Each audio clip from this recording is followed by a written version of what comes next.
Akak, what do you do for living? Hai, akak Fatih. Akak peniaga pasar malam Taman Purwira. Akak peniaga air balang, Masya series and air free. Nak ada gerai tak? Nak? Jom? Jom. Ni lah gerai akak.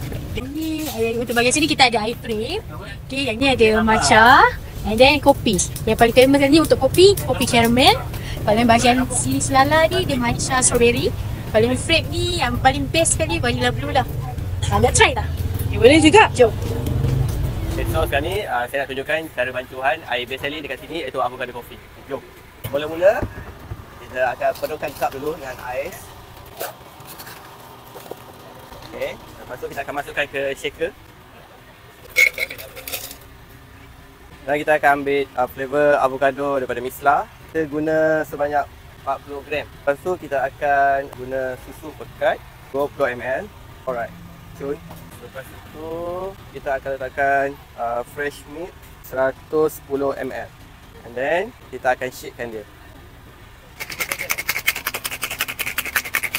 Dah siap shake, kita biarkan sebentar. Okey, kita akan teruskan dengan masukkan espresso powder daripada Misla sebanyak 30 gram. Dan kita akan masukkan air sebanyak 50 ml. Kita akan mixkan dia. Dan kita akan masukkan air avocado dulu.